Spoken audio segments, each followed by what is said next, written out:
Green কিচেনে আপনাদের সবাইকে স্বাগতম। আপনারা দেখছেন গ্রিন কিচেন। লাল শাকের টক বা খাট্টা। অনেক সময় দেখা যায় বাচ্চারা শাক খেতে পছন্দ করে না বা খেতে চায় না, কিন্তু এইভাবে রান্না করে দিলে ছোট বড় সবাই আঙ্গুল চেটেপুটে খাবে। প্রথমেই শাকগুলো বেছে পরিষ্কার করে ধুয়ে নিয়েছি। শাক রান্না করার জন্য আমি কিছু চিংড়ি মাছ নিয়েছি। চিংড়ি মাছের পরিবর্তে ছোট মোলা মাছ বা পুঁটি মাছ ভেজে ব্যবহার করা যাবে, অথবা বড় মাছের মাথা দিয়েও কিন্তু রান্না করা যাবে। আর নিয়েছি কিছু চালতা কেটে। টকের জন্য আমি চালতা ব্যবহার করেছি। আপনারা চাইলে চালতার পরিবর্তে জলপাই দিয়েও এই টক রান্না করতে পারবেন। এখন শাকগুলোতে পরিমাণ মতো জল আর পরিমাণ মতো লবণ দিয়ে একটা ঢাকনা দিয়ে ঢেকে সিদ্ধ করে নেব।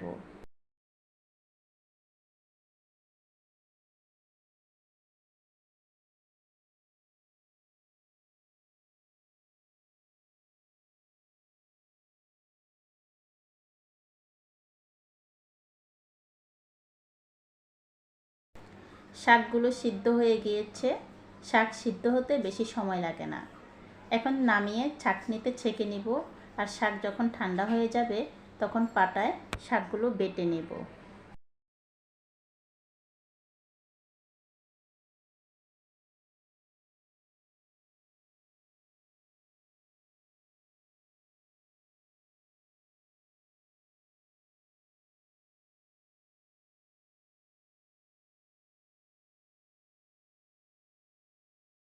কড়াইতে তেল গরম করে নিয়েছি। এখন শুকনা মরিচ, তেজপাতা আর হাফ চামচ সরিষা ফোড়ন দিয়ে ভেজে নেব।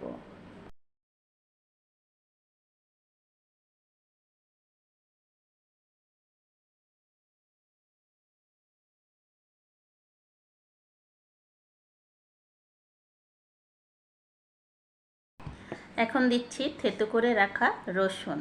রসুন ভালো করে ভেজে নেব।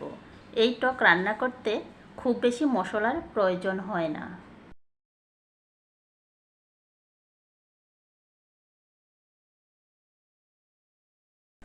শাক ছেঁকে নেওয়ার পর যে রসটুকু বের হয়েছে সেই রসটুকু এখানে দিচ্ছি। আর দিব যে শাকটুকু আমি বেটে রেখেছি। শাকটুকু আমি ঠিক এরকম মিহি করে বেটে নিয়েছি।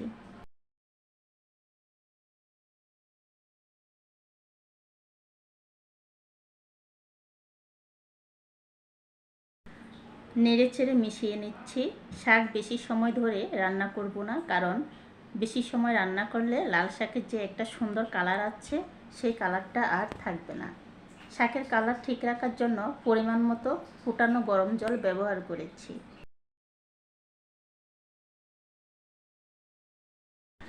এখন দিচ্ছি হাফ চা চামচ হলুদ, কাঁচামরিচ আর চালতা। সবগুলো উপকরণ একসাথে ভালো করে মিশিয়ে নিয়ে ফুটে ওঠা পর্যন্ত অপেক্ষা করব।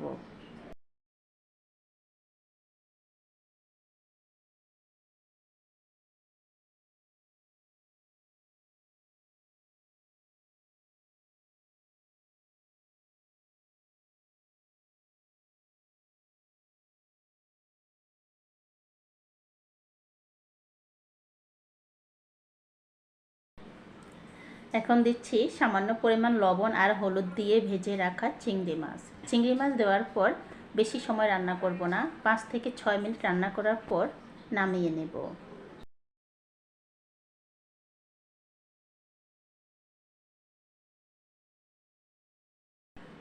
সবগুলো উপকরণ ভালো করেই সিদ্ধ হয়ে গিয়েছে, আর সেই সাথে তৈরি হয়ে গিয়েছে লাল শাকের টক বা খাট্টা।